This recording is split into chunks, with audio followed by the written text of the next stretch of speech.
உச்சத்தை தொட்ட தங்க விலை. மீட்க முடியாத அடகு நகையை விற்பதற்கு இதுவே சரியான நேரம். இனியும் யோசிக்காதீங்க. உங்க தங்க நகைய அதிக விலைக்கு விற்க சிறந்த வழி பிரைம் கோல்ட் ஹப் 9840551787. ஆஹா, no compromise. உங்க சைடுலயும் எங்க சைடுலயும். It's a GT promise. GT Holidays, South India's #1 travel brand. இந்த கிறிஸ்துமஸை இன்னும் அழகாக்க காஞ்சிபுரம் SM சில்க்ஸில் 60% வரை சிறப்பு தள்ளுபடி. அருகில் உள்ள ஷோரூமை இப்பவே விசிட் பண்ணுங்க. ஒரு கோர சம்பவம் ஆஸ்திரேலியாவில் நடந்திருக்கு. யூதர்கள் தங்களுடைய ஒரு பாரம்பரிய பண்டிகையை கொண்டாடும் சமயத்துல ஒரு பாகிஸ்தானை பூர்வீகமாக கொண்ட 2 பேர், அப்பா மகன், ஒரு லைசன்ஸ் வச்சிருந்த துப்பாக்கியால அந்த பண்டிகை கொண்டாட்டத்தில் இருந்த யூதர்கள் மீது ஒரு சரமாரியான ஒரு துப்பாக்கி சூடு, ஒரு 16 பேர் வரைக்கும் இறந்திருக்காங்க.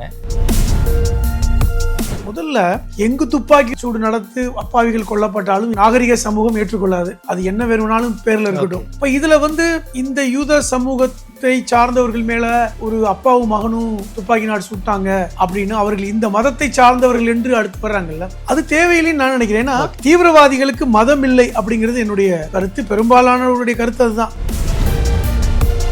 ஆஸ்திரேலியாவுடைய பிரதமர் தெளிவா ஒரு ஸ்டேட்மெண்ட் கொடுத்தாரு. அதை செஞ்சவன் தீவிரவாதி, காப்பாத்தினவன் தேசபக்தன். அவ்வளவுதான், சிம்பிள். இந்த அளவீடு தான் சரி. எந்த தீவிரவாதிக்கும் மத முகமுடிய பூசுவதை எந்த மதமும் ஏற்றுக்கொள்ளாது, எந்த மனிதநேயமிக்கவர்களும் ஏத்துக்க மாட்டாங்க.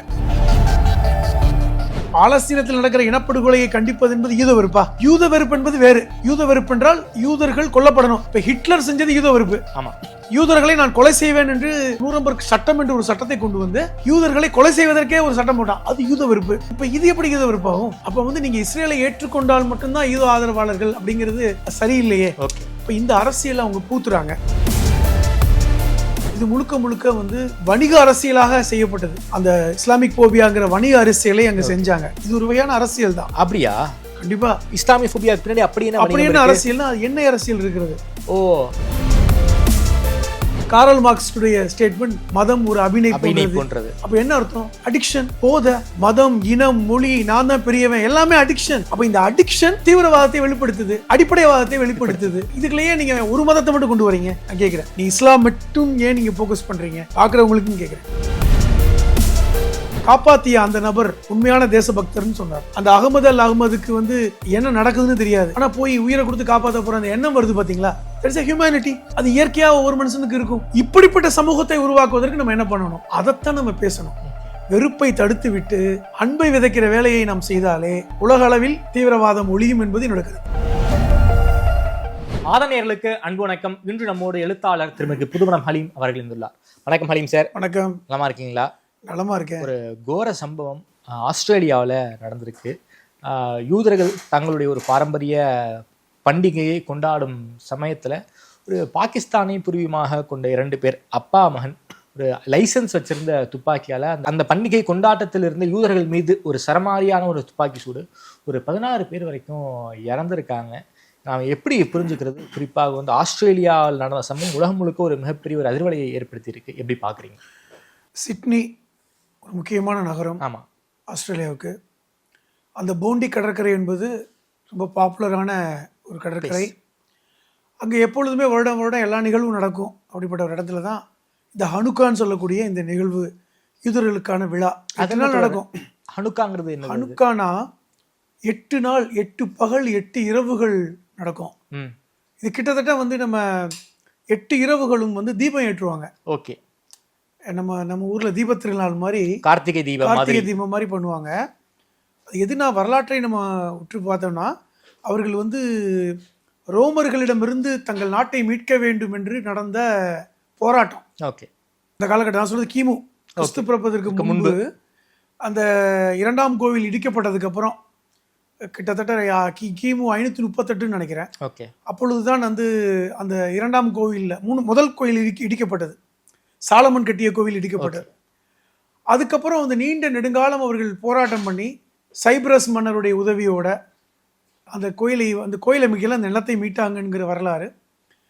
அது 8 நாட்கள் இந்த ஹனுக்கா பண்டிகையை கொண்டாடுவது என்பது மாதிரியான ஒரு ஐதீகம் அவர்களுக்கு. அந்த 8 நாட்களும் அவர்கள் இந்த தங்க விளக்கில் தான் அதை ஏற்றுவாங்க. 8 முகம் கொண்ட தங்க விளக்கில் தீபம் ஏற்றுவாங்க, அது செலிப்ரேட் பண்ணுவாங்க. அதுக்கு பேர் ஹனுக்கான்னு சொல்றாங்க. இது உலகம் முழுவதும் இருக்கின்ற யூதர்கள் கொண்டாடக்கூடிய பண்டிகை. அதாவது இந்த பலஸ்தீன பகுதியில் இவர்கள் குடியேறுவதற்கு முன்பும் கூட பல்வேறு இடங்களில் இந்த ஹனுக்காவை கொண்டாடி இருக்கிறார்கள். அப்ப அப்படிப்பட்ட ஒரு நிகழ்வு தான். அப்ப இந்த ஹனுக்கா நிகழ்வு சமயத்துல தான் இந்த துப்பாக்கி சூடு நடத்தப்பட்டிருக்கிறது. முதல்ல எங்கு துப்பாக்கி சூடு நடத்து அப்பாவிகள் கொல்லப்பட்டாலும் ஏற்றுக்கொள்ள ஒரு நாகரிக சமூகம் ஏற்றுக்கொள்ளாது. அது என்ன வேணும்னாலும் பேர்ல இருக்கட்டும். இப்போ இதுல இந்த யூத சமூகத்தை சார்ந்தவர்கள் மேல ஒரு அப்பாவும் மகனும் துப்பாக்கி நாடு சுட்டாங்க அப்படின்னு அவர்கள் இந்த மதத்தை சார்ந்தவர்கள் என்று அடுத்து வர்றாங்கல்ல, அது தேவையில்லைன்னு நான் நினைக்கிறேன். ஏன்னா தீவிரவாதிகளுக்கு மதம் இல்லை அப்படிங்கிறது என்னுடைய கருத்து, பெரும்பாலானவருடைய கருத்து அதுதான். ஏன்னா இதே பூண்டி கடற்கரையில் போன வருஷம் ஏப்ரல் மாதம் இதே ஆஸ்திரேலியாவில் ஒரு தீவிரவாத தாக்குதல் நடந்துச்சு. அதாவது சர்ச்சிலேருந்து வெளியே வந்த ஃபாதர்கள் மேலே ஒரு ஆணும் பெண்ணும் கத்தியை வச்சு குத்தி 6 பேர் செத்து போனாங்க. இதே அரசு தான் ஆட்சியில் இருந்தது, அல்பனீஸ் அரசு தான். ஆனால் அப்பொழுது யாரும் தீவிரவாதிகள் என்று பேசலை. ஏன்னால் கொலை செய்தவர்கள் கிறிஸ்துவ தீவிர சிந்தனை உடையவர்கள், ஃபெனாட்டிக்ஸ். அப்போ தீவிரவாதத்துக்கு மதம் இல்லை, கொல்லப்பட்டவர்களும் கிறிஸ்துவர்கள், ஆமாம், அதை கொலை செய்தவர்களும் கிறிஸ்துவ சமூகத்தை சார்ந்தவர்கள். ஆனால் என்ன காரணம் சொன்னாங்கன்னா, இந்த கொல்லப்பட்டவர்கள் எல்லாருமே கிறிஸ்துவ மதத்துடைய பழமைவாதத்தை எதிர்க்கிறவர்கள். ஓகே ஓகே, அதாவது அடிப்படையான கிறிஸ்துவத்தை எதிர்க்கிறாங்க. இவர்கள் எல்லாம் புரொட்டஸ்டன்ட் நாகரிக கிறிஸ்துவர்களாக இருக்காங்க. இப்போ இப்படிப்பட்ட ஒரு குழு அங்கே இருக்கு. உலகம் முழுவதுமே எல்லா மதம் சார்ந்த சித்தாந்தம் சார்ந்த குழுக்கள் இருக்காங்க. அடிப்படைவாதிகள், ஃபண்டமெண்டலிஸ்ட்னு சொல்லுவாங்கல்ல, இவர்களுக்கு மதம் கிடையாது, ஒரு சித்தாந்தத்தில் ஈடுபாடு வச்சிருப்பாங்க. இப்போ இவர்கள் இந்த மாதிரி நிகழ்வது அமெரிக்காலலாம் ரொம்ப சர்வசாதாரணம். துப்பாக்கி வச்சு போய் திடீர்னு ஒருத்தன் சுடுவான். ஏன் சுட்டான்னு தெரியாது. அதுவும் ஸ்கூல்ல எல்லாம் பசங்க எல்லாம் துப்பாக்கியில சுடுற சம்பவங்கள்லாம் நம்ம நிறைய பார்த்திருக்கோம். காரணம் கேட்டா அவனுக்கு இந்த ஸ்கூல் சிஸ்டம் பிடிக்கலன்னு சொல்லுவான். ஆமா, ஏன் ரீசெண்டாக மும்பையில் ஒருத்தன் இந்த ஸ்கூல் சிஸ்டம் பிடிக்கலன்னு சொல்லிட்டு துப்பாக்கி வச்சு மிரட்டி காவல்துறை கைது பண்ணதெல்லாம் பார்த்தோம். இப்போ அது மாதிரி நிகழ்வு நடக்கும். நீக்ரோஸ் சொல்லக்கூடிய கருப்பின மக்களை பிடிக்கலன்னு சொல்லி அவங்கெல்லாம் இந்த ஊரில் இருக்கக்கூடாதுன்னு சொல்லி துப்பாக்கி சுட்டதை பார்த்துருக்கோம். இந்தியர்களுக்கு எதிராக துப்பாக்கி சூடு நடத்தப்பட்டிருக்கு அமெரிக்காவில். ஆமாம், இப்போ இவர்கள்லாம் யாரு? ஃபண்டமெண்டலிஸ்ட், அடிப்படைவாதிகள். இப்போ இந்த அப்பா மகன் அடிப்படைவாதிகளை நம்ம அதை ஏற்றுக்கல, மதமே ஏற்றுக்காது. ஏன்னா இந்த நிகழ்வு அவர் சம்பந்தப்பட்டவர்கள் அப்பாவும் மகனும் அவர்கள் பாகிஸ்தானுடைய ஆரிஜினை சார்ந்தவர்கள், அவர்கள் முஸ்லீம் சமூகத்தை சார்ந்தவர்கள் சொல்லும் போதே முஸ்லீம் கண்ட்ரீஸ்லாம் எதிர்ப்பு தெரிவிச்சிட்டாங்க. நீங்கள் மதத்தை இது பண்ணாதீங்க, இதை எப்படி ஏற்றுக்க முடியும், அது யாராக இருக்கட்டுமே. இப்போ அப்படி சொல்கிறோம். அந்த 2 பேரை ஒருத்தனை பிடிக்கிறதுக்கு ஒருத்தன் போய் பாஞ்சு போனான் பாருங்க. ஆமாம், பிடிச்சி போய் அவனை துப்பாக்கியை பறிச்சானே, அவன் பேர் என்ன பேர்? அகமது அல் அகமது. அவர் இஸ்லாமியர். யாரா இருக்கட்டுங்க, ஆஸ்திரேலியாவுடைய பிரதமர் தெளிவாக ஒரு ஸ்டேட்மெண்ட் கொடுத்தாரு. அதை செஞ்சவன் தீவிரவாதி, காப்பாற்றினவன் தேசபக்தன். அவ்வளோதான், சிம்பிள். செஞ்சவன் தீவிரவாதி, அடிப்படைவாதி, ஃபண்டமெண்டலிஸ்ட். காப்பாற்றுறதுக்கு உயிரை கொடுத்தாலும் பரவாயில்ல, யாரையும் சுற்றக்கூடாதுன்னு ஓடி போய் காப்பாற்றின பாருங்க, அவன் உண்மையான ஆஸ்திரேலிய குடிமகன். இந்த அளவீடு தான் சரி. எந்த தீவிரவாதிக்கும் மத முகமுடிய பூசுவதை எந்த மதமும் ஏற்றுக்கொள்ளாது, எந்த மனிதநேயம் மிக்கவர்களும் ஏற்றுக்க மாட்டாங்க. அப்போ ஏன் நடந்துச்சு அப்படின்னா, அவன் உண்மையிலே இந்த யூதர்கள் மேலே வெறுப்பு இருந்திருக்கலாம். ஏன்னா ஆஸ்திரேலியாவுடைய பிரதமர் அல்பனீஸுடைய ஸ்டேட்மெண்ட்டு இது யூத வெறுப்பு தான். ஆனால் அது யூத வெறுப்பு, அதனால் ஒருத்தன் அப்பாவும் மகனும் பண்ணிட்டானுங்க. அதில் பின்னாடி எந்த அமைப்பும் இருக்க மாதிரி தெரியல. ஒரு அப்பானும் மகனும் இதை செஞ்சுட்டானுங்க. ஒருத்தன் செத்துட்டான், ஒருத்தனை பிடிச்சிட்டாங்க, அதோட முடிஞ்சதா? ஆனால் இஸ்ரேலுடைய பிரதமர் நேற்று ஒரு ட்வீட் போட்டிருக்காரு. அல்பனீஸுக்கு நான் ஏற்கனவே கடிதம் எழுதினேன், நீங்கள் யூத வெறுப்பில் இருக்கிறீர்கள், உங்களுடைய வெறுப்பு தான் அங்கு யூத வெறுப்பை உருவாக்கி இருக்கிறதுன்னு சொல்லி. இது அரசியல். ஏன் அப்படி எழுதணும்? அப்போ ஒரு நிகழ்வு நடந்ததை ஆஸ்திரேலியாவுடைய பிரதமர் எதிர்த்துட்டார், கைது பண்ணப்பட்டுட்டாங்க, அவனுக்கு தண்டனை என்பது உறுதி, இதெல்லாம் சரி. ஆனால் ஆஸ்திரேலியாவுடைய பிரதமர் தான் அந்த வெறுப்பை விதைத்திருக்கிறார் அப்படின்ட்டு பெஞ்சமின் நெதன்யாஹூ, இஸ்ரேலுடைய ஜனாதிபதிலாம் சொல்கிறாங்கன்னா அதில் என்ன மாதிரியான கான்ஸ்பிரசி? ஏன் அப்படி சொல்லணும் அப்படின்னு பார்த்தால், சமீபமாக ஆஸ்திரேலியாவில் பாலஸ்தீனத்துக்கு ஆதரவான ஒரு பேரணி நடந்துச்சு. ஓகே. இதுவரை வரலாற்றில் நீங்கள் எடுத்துக்கிட்டிங்கன்னா ஆஸ்திரேலியா, பிரான்ஸ், இந்த 2 நாடுகள் மட்டுமல்ல, ஐரோப்பிய யூனியன் சார்ந்த நாடுகள் எல்லாமே இஸ்ரேல் பக்கம்தான் ஆதரவாக இருந்தாங்க. சமீபத்தில் இந்த 2 வருஷமாக நடக்கிற இஸ்ரேல் பாலஸ்தீனத்தில் இனப்படுகொலை இந்த நாடுகளை பாலஸ்தீன ஆதரவு மனநிலையில் மாற்றி இருக்கிறது. தள்ளி வச்சிருக்காங்க. ஐக்கிய நாடுகள் சபையே வந்து இஸ்ரேல் செய்து தவறுங்கிற இடத்துக்கு போகும்போது ஆஸ்திரேலியாவுடைய பிரதமருமே இதை நாங்கள் ஏற்றுக்க மாட்டோம் அப்படின்னு சொன்னார். ஆஸ்திரேலியாவிலையும் பாலஸ்தீனத்துக்கு ஆதரவான பேரணிக்கு அல்பனீஸ் ஆதரவு கொடுத்தாரு. ஆமாம். இது வந்து இஸ்ரேலிய பிரதமருக்கெல்லாம் பெரிய கோபத்தை ஏற்படுத்தி, அது எப்படி எங்களுக்கு எதிராக ஆஸ்திரேலியா இருக்குது, ஏன்னா பிரான்ஸும் ஆஸ்திரேலியாவும் இப்படி எதிர்மனநிலை வந்ததை அவங்க ஏற்றுக்க முடியல. அப்போ அப்படிப்பட்ட ஒரு நிலையில் தான் இப்படி ஒரு நிகழ்வு நடந்திருக்கு. அப்போ இந்த நிகழ்வை அவங்க என்ன சொல்கிறாங்க, நீங்கள் தான் இந்த யூத வெறுப்பை விதைச்சிருக்கீங்க. ஸோ பாலஸ்தீனத்துக்கு ஆதரவாக பேரணிக்கு ஆதரவு கொடுத்துட்டாங்க, அதை யூத வெறுப்பு சொல்கிறாரு. நான் என்ன கேட்குறேன், பாலஸ்தீனத்துக்கு ஆதரவு கொடுப்பதும் யூத வெறுப்பும் எப்படி ஒன்றாகும்? பாலஸ்தீனத்தில் நடக்கிற இனப்படுகொலையை கண்டிப்பது என்பது யூத வெறுப்பா? நீங்கள் அதை பாருங்களேன். பாலஸ்தீனத்தில் அப்பாவிகள் கொல்லப்படுறாங்க, பெண்கள் குழந்தைகள் கொல்லப்படுறாங்க என்று நீங்கள் குரல் கொடுத்தால் நீங்கள் யூத வெறுப்பா? இப்போ நான் சொல்கிறேன், பாலஸ்தீனத்தில் வந்து கிட்டத்தட்ட 60,000 பெண்களும் குழந்தைகளும் கொல்லப்பட்டாங்கன்னு சொன்னால் நான் யூத வெறுப்பா? யூத வெறுப்பு என்பது வேறு. யூத வெறுப்பு என்றால் யூதர்கள் கொல்லப்படணும். இப்போ ஹிட்லர் செஞ்சது யூத வெறுப்பு. ஆமாம். யூதர்களை நான் கொலை செய்வேன் என்று ஒரு நூரம்பர்க் சட்டம் என்று ஒரு சட்டத்தை கொண்டு வந்து யூதர்களை கொலை செய்வதற்கே ஒரு சட்டம் போட்டான். அது யூத வெறுப்பு. இப்போ இது எப்படி யூத வெறுப்பாகும்? அப்போ வந்து நீங்கள் இஸ்ரேலை ஏற்றுக்கொண்டால் மட்டும்தான் யூத ஆதரவாளர்கள் அப்படிங்கிறது சரியில்லையே. ஓகே. அப்போ இந்த அரசியலை அவங்க பூத்துறாங்க. இது அல்பனீஸ் தெளிவாக சொல்லிட்டாரு, இது கிடையாது. இன்னைக்கு உலக நாடுகள், கத்தார், ஜோர்டான் போன்ற நாடுகள் எல்லாம் இந்த சம்பவத்துக்கு எதிர்ப்பு தெரிவிச்சிருக்காங்க. ஓஐசின்னு சொல்லக்கூடிய இஸ்லாமிய கூட்டமைப்பு நாடுகள் சம்பவத்துக்கு எதிர்ப்பு தெரிவிச்சிருக்காங்க. இது கடுமையாக தண்டிக்கப்படணும் அப்படின்னு. செஞ்சவன் வந்து என்ன பேரை பற்றி நமக்கு என்ன, அவன் என்ன பேர் வேணாலும் இருந்துட்டு போட்டும். காப்பாற்றினவன் என்ன பேர் வேணாலும் இருந்துட்டு போட்டும். காப்பாற்றினவன் நல்லவன், செஞ்சவன் கெட்டவன். இந்த கண்ணோட்டத்துக்கு நீங்கள் வர வேண்டும் என்று அல்பனி சொல்றார். ஓகே. அதுதான் முக்கியமானது. இது போன்ற குற்றங்களை யார் செய்தாலும் அவர்கள் கெட்டவர்கள், தீவிரவாதிகள். காப்பாற்றுகிறவர்கள் நல்லவர்கள், தேசபக்தர்கள். இந்த இடத்துக்கு வாங்க, அதுதான் நம்ம இதுவும் கூட. இப்போ இது இந்த யூத வெறுப்பை விதைத்தது, நான் இன்னொரு பாணியில் கேட்குறேன், இந்த யூத வெறுப்பை விதைத்தது வெறும் மற்ற நாடுகள் மட்டும்தானா? ஓகே. ஏன் பெஞ்சமின் நெதன்யாஹூ இதற்கான காரணகர்த்தா இல்லையா? இன்னைக்கு பெண்களையும் குழந்தைகளையும் கொள்வதன் மூலமாக எதிர்சாராருக்கு ஒரு விஷயத்தை ஏற்படுத்துறீங்க. ஓகே. அப்படித்தானே நடக்குது. இப்போ எப்படி அமெரிக்காவில் வந்து ஒரு கருப்பின ஒருத்தரை ஒரு காவல்துறை அதிகாரி காலில் மிதித்து கொண்டதை பார்த்தோம். இப்போ இது என்ன மாதிரியான வெறுப்பு?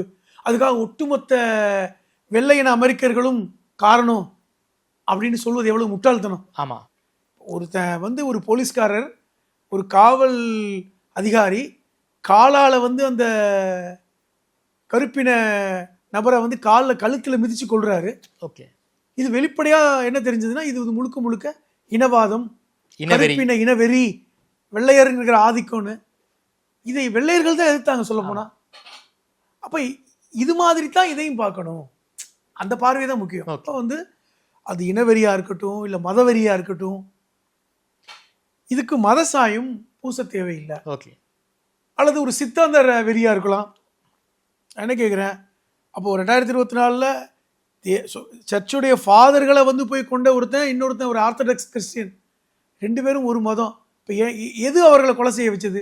சித்தாந்தம். அந்த வெறி, அடிப்படைவாதம், ஈர்ப்பு, அந்த இதான் சொல்ல முடியும். இப்போ இதைத்தான் நம்ம பார்க்க வேண்டும். ஓகே. இப்போ இது நம்ம வந்து இன்னைக்கு வந்து இல்லை, இதை வந்து எப்படி பார்க்குறாங்கன்னா, இதை பற்றி ஃபேஸ்புக்கில் பலரும் எழுதுறாங்க. அதாவது இஸ்லாமியர்கள் தங்களுக்கு இருக்கக்கூடிய இந்த யூத ஃபோபியா அதை விட்டு வெளியே வரணும், அப்படி நீங்கள் வெளியே வந்தால் தான் உலகம் முழுக்க இருக்கிற அந்த இஸ்லாமோஃபோபியாங்கிறது வந்து வெளியே போகும். நான் என்ன மாதிரி சொல்கிறேன், நான் கேட்குறேன், 80களில் இந்த இஸ்லாமியா போபியாங்கிற வார்த்தை அமெரிக்காவில் பிரபலம் ஆச்சு. ஆமாம். இந்தியாவிலலாம் இப்போ தான். ஆமாம் ஆமாம். 80களில் அந்த வார்த்தையை கேள்விப்பட்டது கூட கிடையாது. 80களில் அமெரிக்காவில் இஸ்லாமிக் போபியாவை பற்றி பத்திரிகைகள் பக்கம் பக்கமாக எழுதினாங்க. அப்பொழுது என்ன தீவிரவாதம் அமெரிக்காவில் இருந்துச்சு, என்ன எத்தனை பேர் இந்த மாதிரி நடந்துக்கிட்டாங்க இல்லை. அப்போ இது விதைக்கப்பட்டது. இது முழுக்க முழுக்க வந்து வணிக அரசியலாக செய்யப்பட்டது. அந்த இஸ்லாமிக் போபியாங்கிற வணிக அரசியலை அங்கே செஞ்சாங்க. இது ஒரு வகையான அரசியல் தான். அப்படியா? கண்டிப்பாக. அது இஸ்லாமிய ஃபோபியாக்கு பின்னாடி அப்படி என்ன அப்படி என்ன அரசியல்னா அது எண்ணெய் அரசியல் இருக்கிறது. ஓ, ஏன்னா 80களில் பெட்ரோல் வளம் கண்டுபிடிக்கப்பட்டது. ஓகே.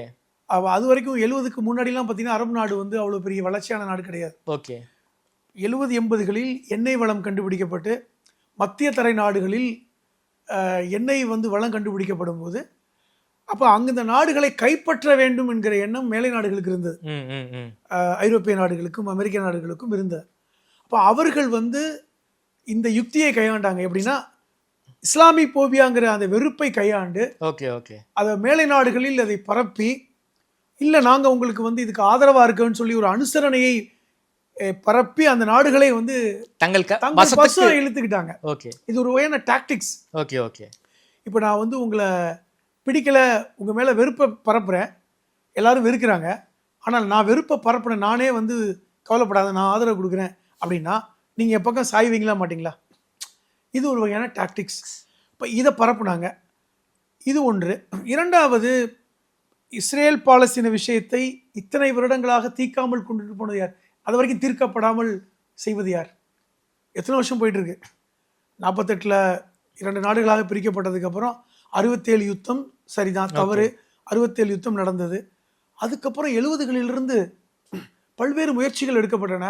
பாலஸ்தீனத்துக்கும் இஸ்ரேலுக்கும் அமைதி ஒப்பந்தங்கள்லாம் போட்டாங்க. யாசர் அரஃபாத்துக்கும் இச்சாக் ரபீனுக்கும் ஒப்பந்தம் போட்டாங்க. கடைசியில் 2 பேருமே கொல்லப்பட்டாங்க. அதை செய்தது யார்? அப்போ இச்சாக் ரபீனை கொண்டது யார்? அது வலதுசாரி யூத அமைப்பு தானே.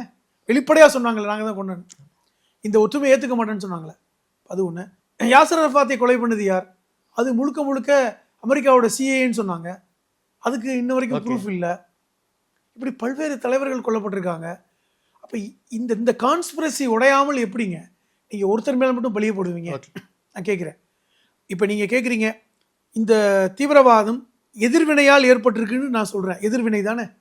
அப்போ இந்த அப்பன் மகன் செஞ்சு நான் ஏற்றுக்கவே இல்லை. அவர்கள் தண்டிக்கப்படணும். இது வந்து 15 பேருக்கு பதிலாக அவங்க கொலை செய்யப்படணும் அல்லது தூக்கிலிடப்படணும். அதில் நான் வந்து நிற்கலை. ஆனால் இந்த அடிப்படைவாதம் அது வந்து இஸ்லாமிய அடிப்படைவாதம் மட்டும் தான் உலகத்தில் இருக்கா?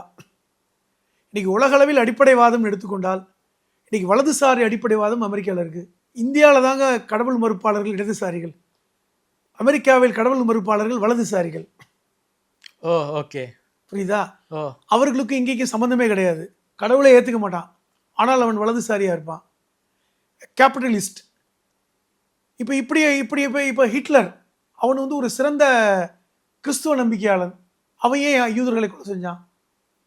அவன் அது எப்படிப்பட்ட ஒரு தீவிரவாதம்? இது மாதிரி பல்வேறு விஷயங்களை அதைத்தான் சொல்கிறேன். 2024 இதே போட்னி கடற்கரையில் இந்த பாதிரிமார்கள் கொல்லப்பட்டாங்களே, இது என்ன மாதிரியான அடிப்படைவாதம்? நியூசிலாண்டில் மசூதிக்குள் போய் ஒருத்தன் சுட்டு 40 பேருக்கு மேலே செத்தாங்களே ஒரு சில வருடங்களுக்கு முன்பு, 4-5 வருடங்களுக்கு முன்பு நியூசிலாண்டில். அதுக்கு முன்னாடி என்ன தீவிரவாதம் இருந்தது? அப்பொழுது ஏன் இந்த தீவிரவாதத்தை பற்றி உலகம் பேசலை? அது தனிப்பட்ட நபர்னு சொன்னாங்க. இலங்கையில் தேவாலயம் குண்டுவெடிப்பு, அதில் ஒரு அப்பனும் மகனும் சம்பந்தப்பட்டாங்க. எந்த அமைப்புமே சம்பந்தப்படலை. இலங்கையில் இருக்கின்ற இத்தனை முஸ்லீம்களும் தவிச்சு போனாங்க, நம்ம மேலே வெறுப்பு உண்டாயிடுமோன்னு. ஆனால் இலங்கையில் வந்து அதை சிங்கள மக்கள், இஸ்லாமியர்கள், தமிழ் மக்கள் உணர்ந்து அது விலகிட்டாங்க. இல்லை, இது வந்து முஸ்லீம் சமூகத்துக்கு சம்பந்தம் இல்லைன்னு. இந்த புரிதல் ஏன் நம்ம பார்க்கக்கூடாது? ஏன் இங்கே அதை பேசுறது இல்லை? இது இங்கே அரசியல் வேற, இதை புரிஞ்சுக்கணும்.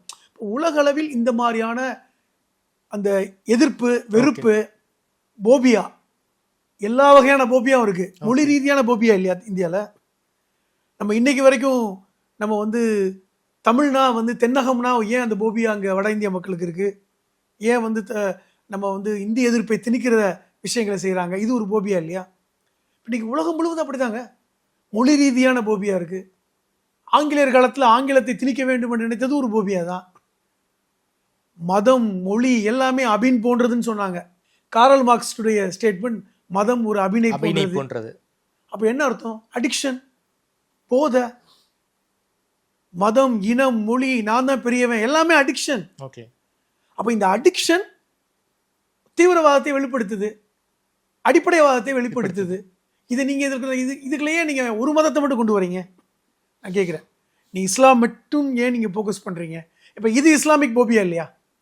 நான் கேட்குறேன், பார்க்குறவங்களுக்கும் கேட்குறேன்.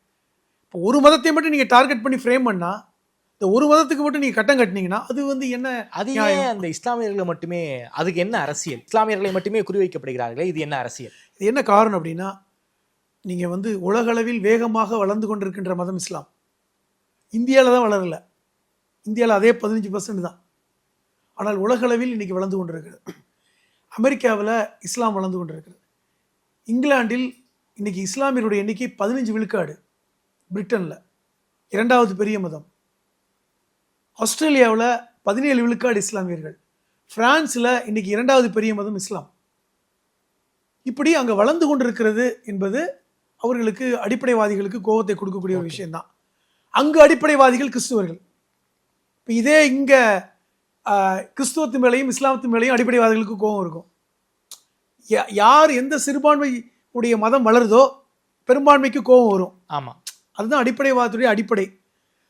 ஆனால் அப்படி பார்க்கும் பொழுது இந்தியாவில் பார்க்கும்போது அப்படி பெரிய அளவில் வளரலை. ஏன்னா புள்ளி விவரம் அப்படி தான் சொல்லுது, இந்தியாவில் இஸ்லாம் வளர்ந்து விட்டது, கிறிஸ்துவம் வளர்ந்து விட்டது என்பதெல்லாம் பொய்யான கதை. தமிழ்நாட்டிலேயே முஸ்லீம்களோட கிறிஸ்துவர்கள் தான் அதிகம். ஆமாம், இது வெளியே சொல்லப்படுறது இல்லை. இப்போ தமிழ்நாட்டில் முஸ்லீம்களை விட 10 லட்சம் அதிகமான கிறிஸ்தவர்கள் இருக்காங்க. இது 2011 கணக்குலேயே. ஓகே. அப்போ இப்படி இந்தியாவில் நிலை வேற, ஆனால் உலக அளவில் இப்படிப்பட்ட ஒரு எண்ணம். ஓகே. 2வது, நான் ஏற்கனவே சொன்னது மாதிரி இந்த எண்ணெய் பிஸ்னஸ், ஆயில் பிஸ்னஸ் இந்த இஸ்லாமிய போபியாவை வளர்த்துச்சு. அதன் மூலமாக அடிமைப்படுத்த வேண்டும் என்று நினச்சாங்க. அரபு நாடுகளை அடிமைப்படுத்தி கொண்டு வரணும். அதை ஈரான் மட்டும்தான் தப்பிச்சது. ஓகே. ஈரான் மட்டும்தான் அப்பவும் சிக்கலை. மற்ற அரபு நாடுகள் எல்லாம் அமெரிக்காவுடைய, ஐரோப்பிய யூனியனுடைய கண்ட்ரோலுக்கு வந்தாங்க. இதெல்லாம் வரலாறு நான் சொல்கிறது.